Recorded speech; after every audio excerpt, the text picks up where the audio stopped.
근본자에서 보냄받는 자로라는 제목을 가지고 지금 말씀 나누도록 하겠습니다. 우리가 삶을 살아가다 보면 참 삶이 어렵다, 복잡하다 이런 생각들을 참 많이 하게 됩니다. 복잡한 것 같은데요. 사실 깊이 삶을 또 한 발짝 좀 떨어져서 바라보게 되어지면은 이 삶을 묵상하게 되면 의외로 또 단순하다라고도 할 수 있을 것 같아요.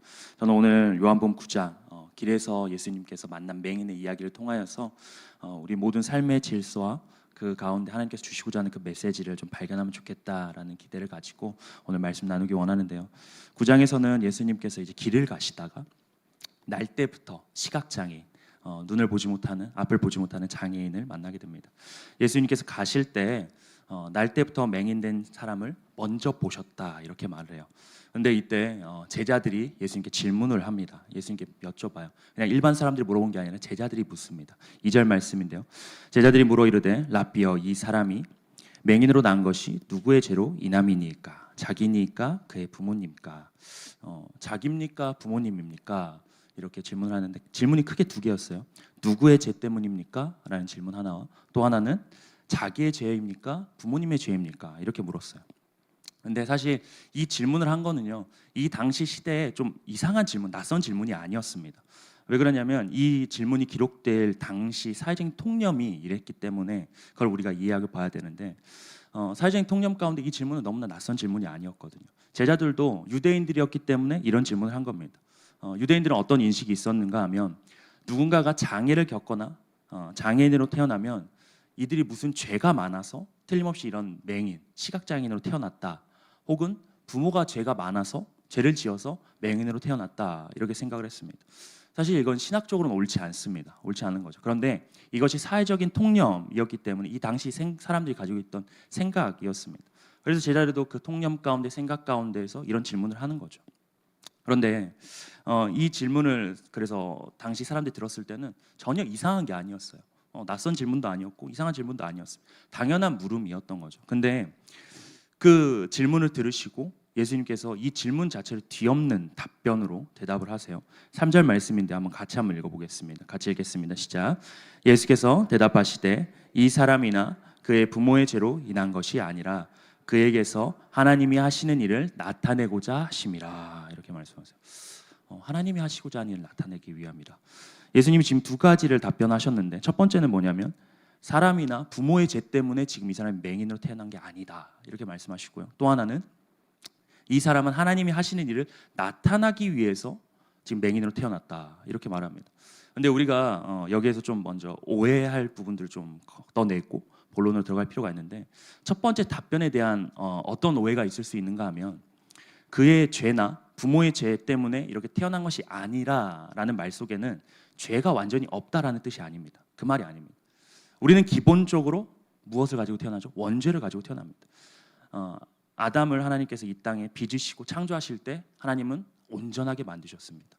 그리고 그 빚으신 모습을 보시면서 어떻게 하셨죠? 심히 좋았다. 좋았다라는 말 터부, 하나님의 선, 완전한 선을 이야기하는 겁니다.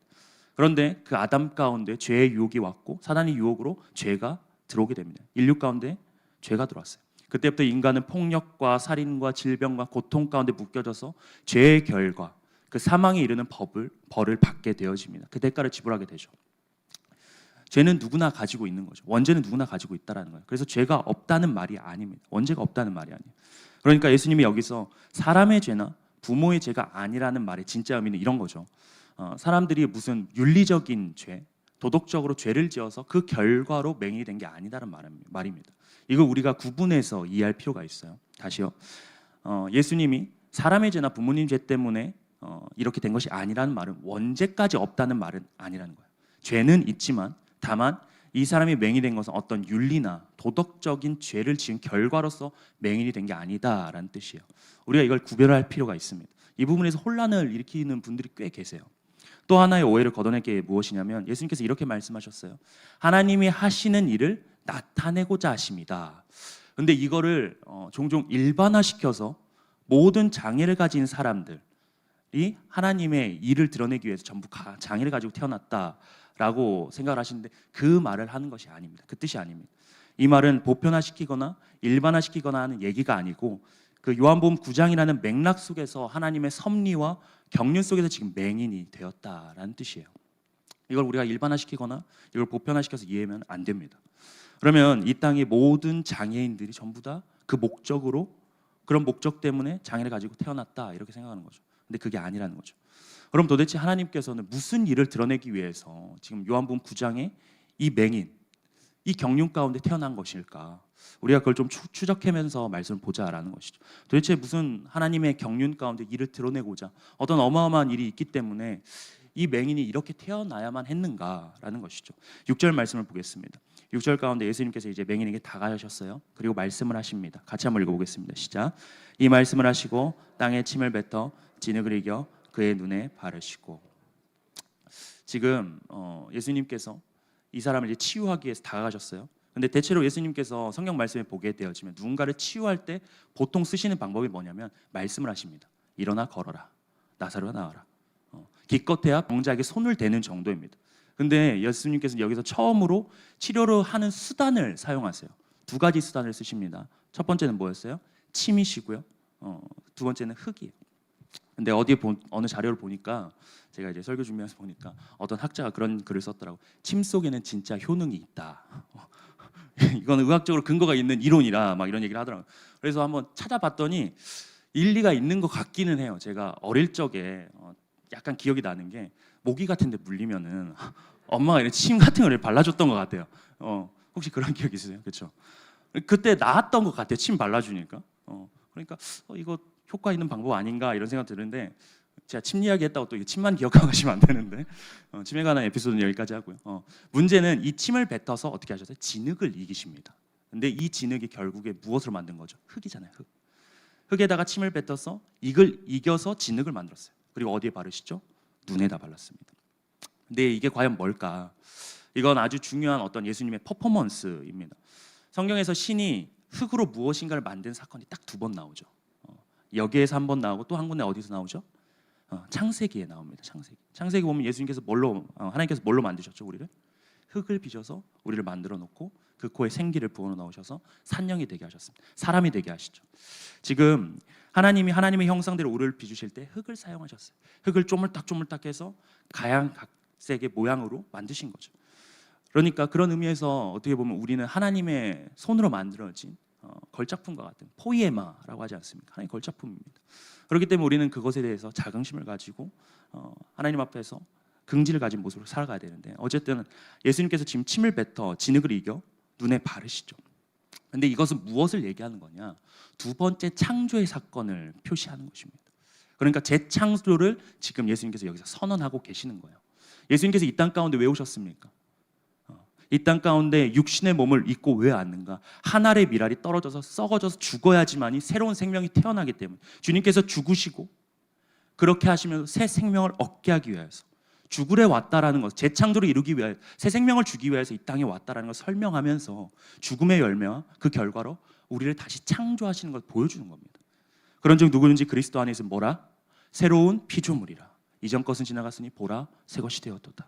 그러니까 이 사건은 단순히 예수님께서 기적을 일으켜서 누군가를 치유하고 맹인의 눈을 띄어줬다, 눈이 떠졌다, 와 놀랍다 이 이야기를 하는 것이 아니라 단순히 그 사건만을 선그어서는 안 되고 커다란 하나님의 구속사적인 사건 속에서 재창조의 선언을 하고 있는 것입니다. 믿으십니까? 그 이야기를 하고 있는 거예요. 앞을 보지 못했던 불운한 인생에 어떻게 하셨죠? 주님이 먼저 찾아오셨어요. 하나님이 하시는 일을 드러내고자 하셨다는 거예요. 첫 번째 이유가 그래서 뭐냐? 하나님이 이 땅에 무엇 때문에 오셨는가를 이 맹인을 통하여서 지금 재창조와 새 생명을 우리에게 주실 것을 이 퍼포먼스로 지금 설명을 하고 있는 겁니다. 모양으로 보여주고 있는 거예요. 다음 7절 한번 읽어보겠습니다. 7절 같이 읽겠습니다. 시작. 이르시되 실로암 못에 가서 씻으라 하시니 실로암은 번역하면 보냄을 받았다는 뜻이라. 이에 가서 씻고 밝은 눈으로 왔더라. 이제 진흙을 바른 다음에 이어서 어디로 보내주십니까? 실로암 못가로 가라고 했어요. 거기서 가서 씻으라 그랬다는 거죠. 한번 질문을 해보겠습니다. 이 맹인이 눈을 떠서 보게 된 것은 예수님이 침을 뱉어서 진흙을 이겨서 눈에 바를 때인가요? 아니면은 실로암 못가에 가서 눈을 씻을 때인가요? 언어 문제예요?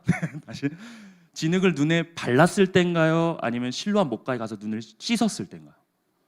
씻었을 때 보게 되어지죠. 그럼 한번 잘 생각해 보세요. 눈을 씻었을 때 구원을 받은 겁니까? 눈을 씻고 구원을 받아 눈이 떠진 건가요? 아니죠. 이미 주님이요 길가에서 불운한 인생을 살아가고 있는 그 맹인에게 구걸하면서 생계를 유지하고 있는 그 맹인을 보시고 그에게 다가가셔서 그가 어떤 요구도 요청도 없었습니다. 다른 병자들과 다르게 요청이 없었어요. 1절을 보세요. 예수님께서 길을 가실 때 날 때부터 맹인된 사람을 보신지라. 누가 보셨어요? 예수님이 보셨습니다. 맹인이 눈 좀 고쳐주세요. 내 눈 뜨게 해주세요. 눈 뜨고 싶습니다. 그랬나요? 그런 대안이 1절 없어요. 일방적으로 주님이 홀로 지금 맹인의 인생 속에 개입해 들어가신 사건이 오늘 말씀이에요. 그런데 눈을 뜬 것은 실로암 못갓에 가서 씻을 때 눈을 떴지만 이미 앞에 주님은요 예정 가운데에서 하나님의 그 섭리 가운데 이 백성을 선택하셔서 그에게 구원의 섭리로 일하고 계셨던 것입니다. 그런데 우리가 구원받은 걸 참 한번 돌이켜 보면은 가만히 돌아보면은 이 순서와 정확하게 일치하는 걸 보게 되어져요. 우리가 흔히 이렇게 고백을 하죠. 어느 날 우리가 영적인 눈이 뜨어지고 믿음이 생겨지고 그래서 주님을 믿습니다. 주님이 나를 위해 십자가에 죽으셨습니다. 주님이 나의 구주이십니다. 눈물을 펑펑 쏟으면서 회개하면서 고백을 합니다. 그런데 사실은 믿고 나서 눈을 뜨고 나서 잘 돌아보면요 이미 그 자리와 고백의 현장에 오기까지 성령님께서 우리 인생 가운데 개입하셨어요. 우리를 외롭게 하셨고 공고하게 하시고 절실하게 하시고 슬프게 하시고 절박하게 만드시고 심령이 가난해지게 만드셔서 우리의 마음을 다 만지신 겁니다. 그러던 어느 날 그냥 친구나 가족이 요즘 얼굴 좀 안 좋아 보이는데 한번 교회 같이 가볼래? 그때 이미 어때요? 마음이 이미 다 열려진 상태란 말이에요. 그냥 저항 없이 따라왔어요. 근데 꼭 나중에 이런 얘기를 해요. 목사님 어떻게 제 사정을 그렇게 잘 알고 말씀이 저한테 전부 다 말하는 것 같다고. 어때요? 목사님은 그분이 온지 몰라요. 그분의 사정 모릅니다.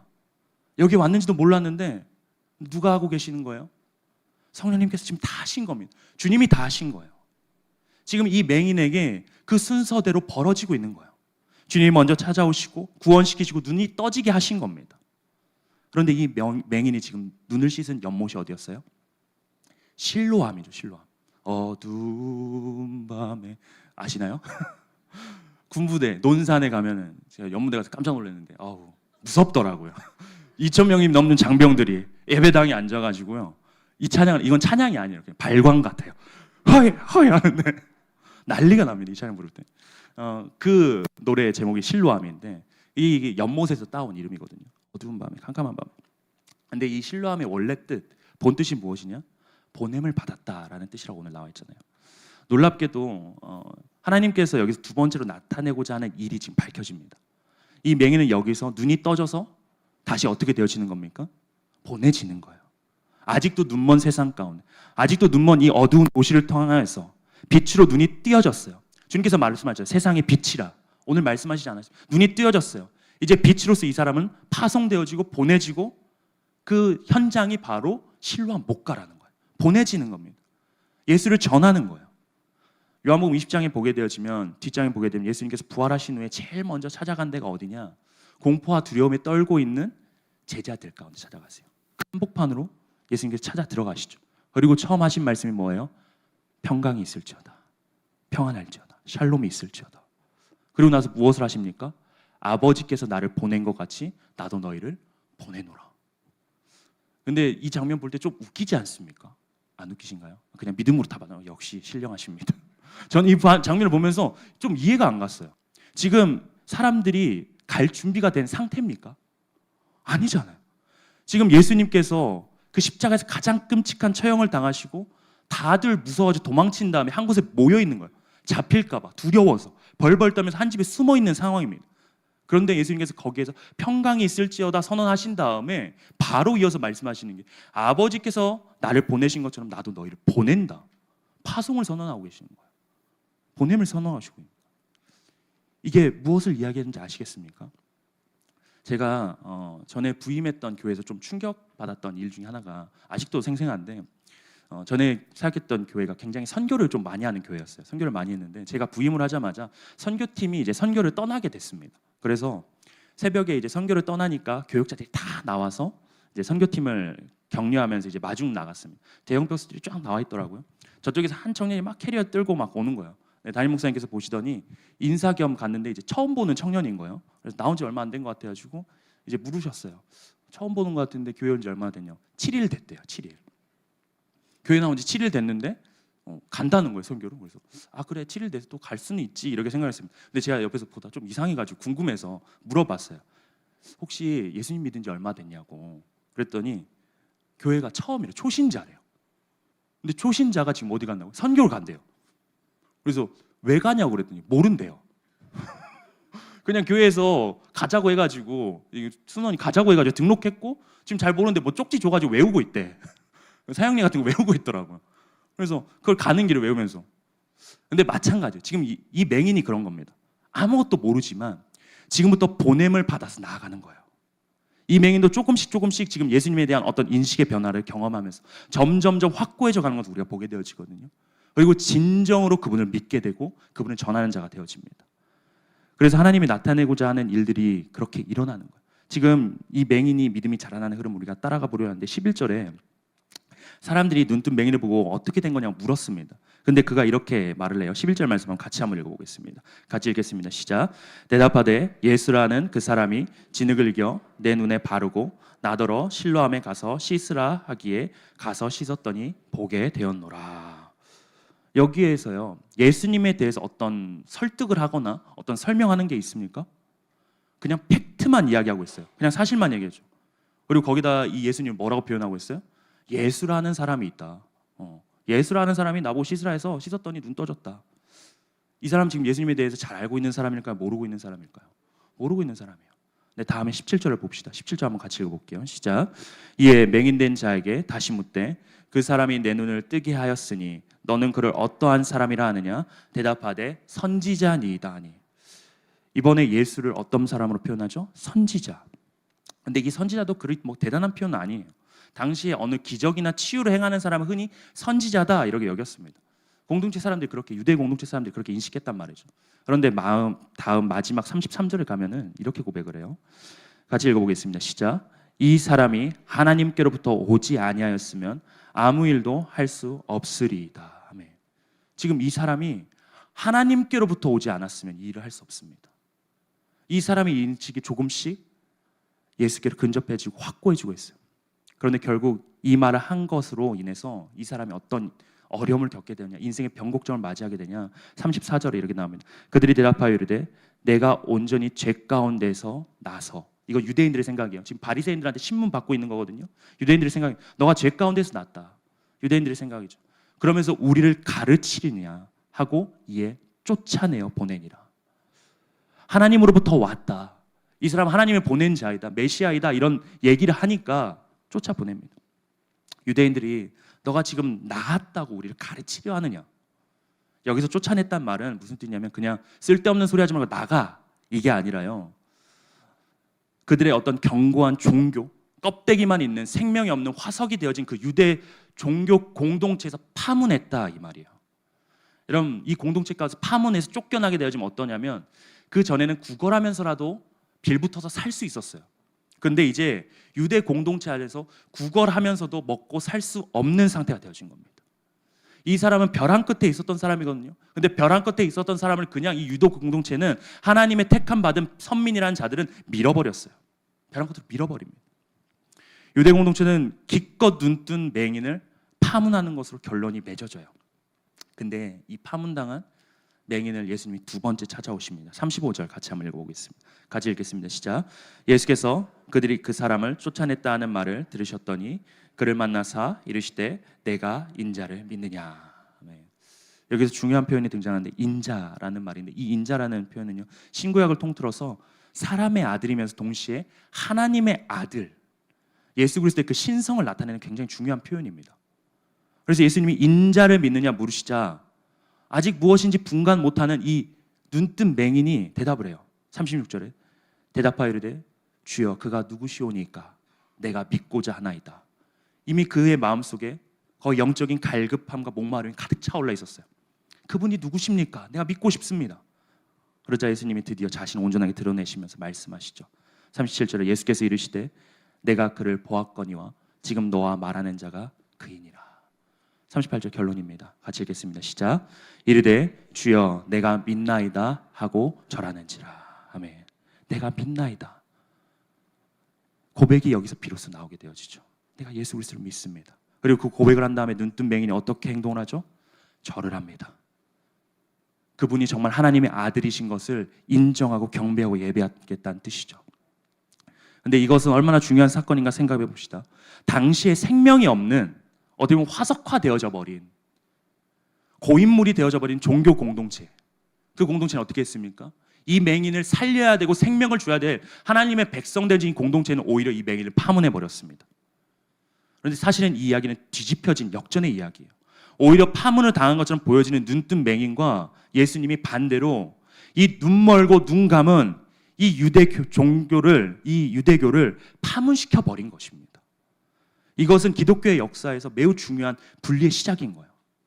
기독교가 유대교라는 종교화되어지고 생명 없는 종교에서 떨어져 나가는, 분리되어지는 선언을 보여주고 있는 사건입니다. 유대 공동체는 죽음의 멸망의 상황에 놓여져 있는 그 맹인을 격려하고 살려냈어야 하는데 오히려 매장시켜 버렸어요.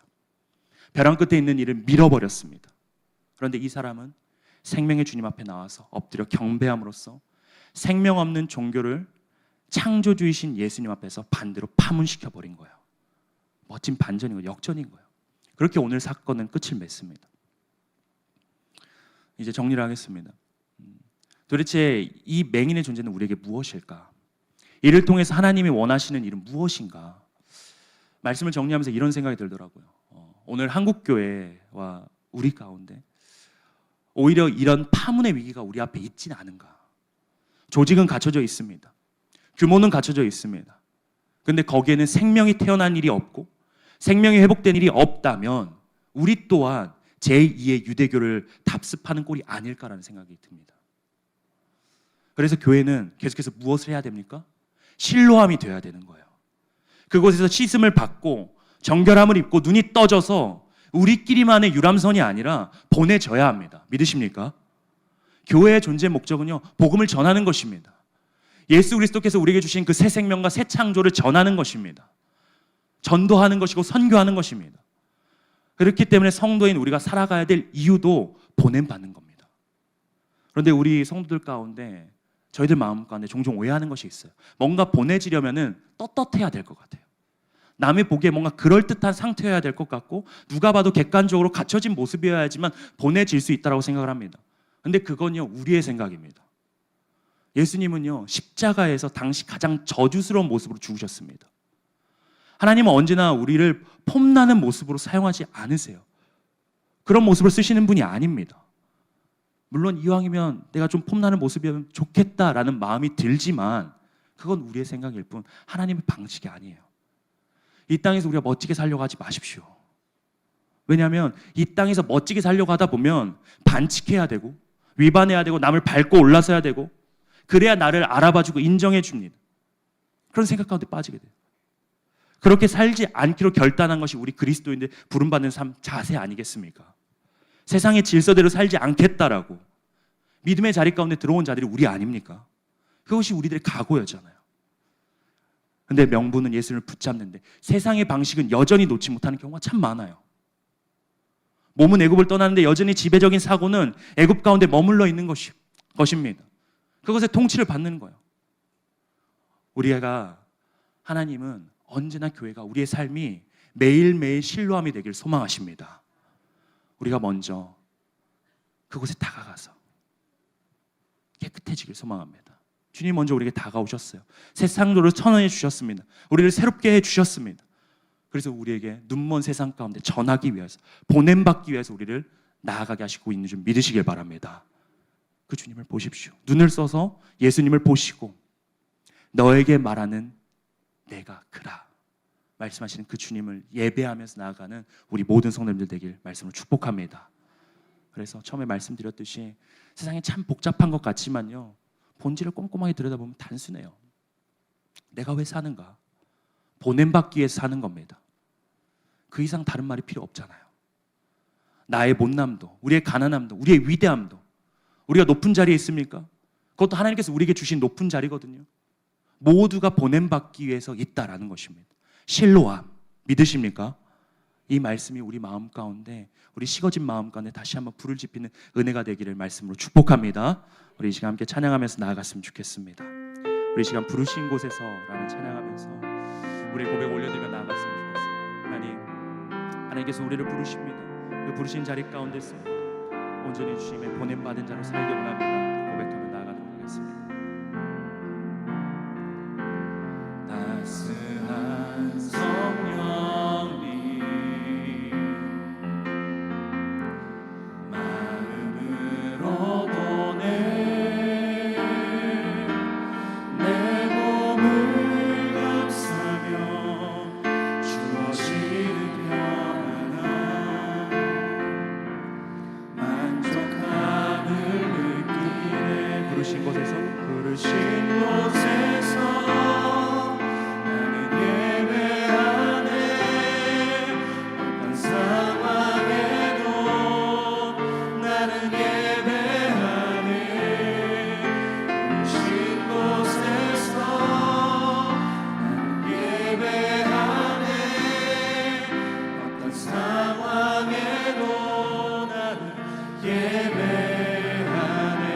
내가 걸어갈 때 길이 되고 살아갈 때 삶이 되는 그곳에서 예배하네. 내가 걸어갈 때 길이 되고 살아갈 때 삶이 되는 그곳에서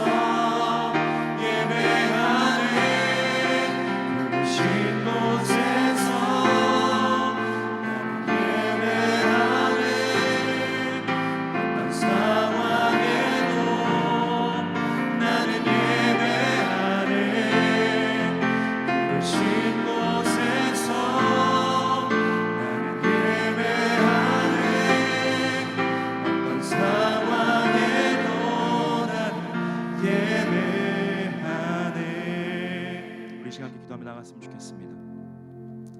주님 우리를 가운데 먼저 찾아오셨습니다. 불운한 인생 가운데, 눈먼 인생 가운데 찾아오셔서 우리의 눈을 띄워주시고 우리 가운데 구원 허락하여 주셨습니다. 그래서 우리에게 말씀하십니다. 아버지께서 나를 보낸 것 같이 나도 너희들을 보내노라. 우리는 보냄받은 자입니다. 씻고 우리만 나으라고 주님 하지 않으셨습니다. 하나님이 나타내고자 하는 궁극적인 일은 예수 그리스도의 복음인 줄 믿으시길 바랍니다. 그 마음 가지고 우리가 함께 기도하며 나아갔으면 좋겠습니다. 하나님 우리 교회가 우리의 삶이 매일 실로함이 되게 하여 주시옵소서. 우리가 있는 그 자리 가운데서 복음을 전하며 보냄받는 자로 살아갈 수 있도록 인도하여 주시옵소서. 우리가 먼저 눈이 가려져 있다면, 어두워져 있다면 주님 이 시간 다시 한번 우리의 눈을 씻겨 주시옵고 정결하게 하여 주시옵고 다시 한번 보냄받는 자리로 나아갈 수 있도록 인도하여 달라고 이 시간 말씀 붙잡고 함께 간절히 기도하며 나아갔으면 좋겠습니다. 주의 이름 찾고 기도합니다. 주여, 주여 아버지 하나님, 주여 기도하며 나아갑니다. 아버지여, 아버지여, 하나님 우리 교회가 우리의 삶이 하나님 보냄받는 자의 그 자리에 서기를 원합니다. 하나님 우리가 실로함 되길 원합니다. 하나님 우리가 씻겨졌습니다. 정결케 되어졌습니다. 주님이 나를 보시고 나를 찾아오셔서 나를 낫게 하시고 나를 구원하여 주셨습니다. 그러나 하나님 우리만 씻고 우리만 낫고 우리들만의 유람선을 즐기면서 우리들만 즐거워하며 축제를 즐기는 삶이 아니라 아버지 우리가 구원의 방주가 되게 하여 주시옵고 우리가 복음을 전하는 자를 되게 하여 주시옵고 주님이 나타내고자 하는 그 궁극적인 일 예수 그리스도에게 이 땅 가운데 오셔서 십자가에 죽으시고 하나님 미랄이 되어서 썩어지시기까지 우리를 살리시고 우리 가운데 새 생명과 재창조를 선언하기 위해서 이 땅 가운데 오셨다는 것을 우리가 나타내고 드러내는 자 될 수 있도록 인도하여 주시옵소서. 하나님 우리가 살아갈 때 주님을 드러내고 하나님을 드러냈었을 때 어찌 보면 이 눈뜬병이처럼 하나님 우리가 파문당하는 것 같이 세상에서 거절당할 수 있으나 하나님 우리가 각오하게 하여 주시옵소서. 세상의 통치를 받는 것이 아니라 주의 통치를 받으며 주의 복음을 전하는 자의 삶을 살아갈 수 있도록 인도하여 주시옵소서. 이들과 같은 종교 집단이 되지 않게 하여 주시옵고 보내지는 교회 되게 하시고 보내는 교회 될 수 있도록 인도하여 주시옵소서. 영적인 어둠을 씻어내는 종교 될 수 하나님 교회 될 수 있도록 우리의 삶 될 수 있도록 인도하여 주시옵소서. 아버지 우리 가운데 일하여 주시옵고 우리 한 번 더 기도하며 나갔으면 좋겠습니다. 우리 가운데 여전히 어둠 것처럼 가려져 있는 우리의 심령이 있다면 주 아버지 우리를 씻겨 주시옵소서. 주님 먼저 찾아와 주시옵소서. 우리를 정결케 하여 주시옵소서. 우리의 죄악과 두려움과 근심과 염려들과 그 모든 것들로부터 주의 빛을 보는 나의 심령되도록 인도하여 주시옵소서. 눈먼 나의 눈이 띄어지게 하나님 인도하여 주시옵소서. 이 자리가 실로암이 되게 하나님 인도하여 주시옵소서라고 이 시간 주님 찾으면서 간절하게 우리 눈먼 마음들과 심령들이 띄어질 수 있도록, 영적인 눈이 띄어질 수 있도록 인도해 달라고 간절히 주 이름 잡고 한 번 더 기도하며 나가도록 하겠습니다. 주여, 주여 아버지 하나님, 주여 주 앞에 나아갑니다. 아버지, 우리의 눈이 띄어지길 원합니다. 우리의 영적인 눈이 띄어지길 원합니다. 하나님, 우리가 하나님 정결하게 하여 주시옵소서. 우리의 두려움들, 우리의 근심, 하나님 우리의 약함들, 우리의 죄악들, 하나님 아버지 우리의 두려움들, 하나님 억누르고 있는 당신의 명들, 하나님 그 모든 것들로부터 띄어지게 하여 주시옵소서. 주의 구원이 이 자리 가운데 일어나게 하여 주시옵소서.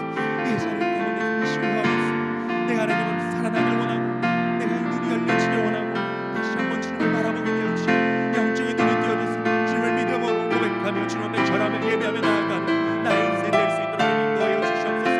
이제 내가 주님을 믿기를 원합니다. 내가 정말 주님을 믿기를 원합니다. 지금 내 앞에서 말하는 그가 내가 바로 그인이라 하시네. 지금 내 앞에서 말하는 내가 그인이라 말씀하시는 그 주님 앞에 내가 무릎을 꿇고 주님 앞에 굴복하며 나의 모든 것을 내어드리며 영적인 눈이 띄어져서 주님을 따르는 인생 되어지길 소망하오니 아버지 그런 삶 될 수 있도록 인도하여 주시옵소서. 내 삶을 인도하여 주시옵소서. 잠잠신 하나님 아버지, 오늘 우리 가운데 찾아오셔서 우리 가운데 말씀하여 주시면 너무나 감사합니다. 우리의 영혼이, 우리의 삶이 때로는 눈먼 맹인과 같이 살아갔을 때가 참 많았음을 고백합니다. 그런 인생 가운데 먼저 찾아와 주시고 우리를 치유하시고 우리의 눈이 띄어질 수 있도록 구원하여 주시면 너무나 감사합니다. 아버지, 우리를 씻기시고 우리를 낫게 하셨사오니 하나님, 우리만 낫고 우리만 즐거워하고 우리들만의 축제만을 즐기면서 살아가는 유대교와 같은 종교 공동체가 되지 않게 하여 주시옵고, 종교 집단이 되지 않게 하여 주시옵고, 우리 교회가 실로암이 될 수 있도록 인도하여 주시옵소서. 우리의 삶이 실로암이 될 수 있도록 인도하여 주시옵소서. 매일매일의 삶이 복음 전하는 자의 삶이 되게 하여 주시옵고, 내가 경험한 그 새 창조와 재창조의 역사가 수많은 이 땅 가운데 눈먼 영혼들에게 전해지어서 그들도 새로운 창조를 경험하고 영원히 살아나는 역사들을 경험하고 눈이 띄어지는 역사들을 경험할 수 있도록 주님 인도하여 주시옵소서. 하나님, 우리 갖춘 것 없습니다. 부족합니다. 그러나 주님이 가라고 하셨기에 우리가 가는 자들 되게 하여 주시옵고, 보내어졌을 때 주님께서 우리 가운데 함께 하실 줄 믿습니다. 아버지, 그 믿음으로 걸어갔어. 우리가 가는 곳곳마다 예배가 일어나게 하여 주시옵고, 어두운 영혼들이 떠나가게 하여 주시옵고, 빛이 임하는 역사들이 넘쳐날 수 있도록 우리의 삶과 우리 장지교회를 사용하여 주시옵소서. 하나님, 이 시간 주님 앞에 또 감사의 예물과 주님께 예물 올려드리는 성도들이 있습니다. 아버지여, 그 손길도 주님 기억하여 주시옵고, 하나님 이들의 삶 가운데 늘 주님을 향한 기쁨과 열정과 감사가 넘쳐날 수 있도록 인도하여 주시옵소서. 이 시간 주님이 가르쳐 주기도록 믿음을 고백합니다. 하늘에 계신 우리 아버지여, 이름이 거룩히 여김을 받으시오며 나라가 임하시오며 뜻이 하늘에서 이루어진 것 같이 땅에서도 이루어지이다. 오늘날 우리에게 일용할 양식을 주시옵고, 우리가 우리에게 죄 지은 자를 사하여 준 것 같이 우리 죄를 사하여 주시옵고, 우리를 시험에 들게 하지 마시옵고 다만 악에서 구하시옵소서. 나라와 권세와 영광이 아버지께 영원히 있사옵나이다. 아멘.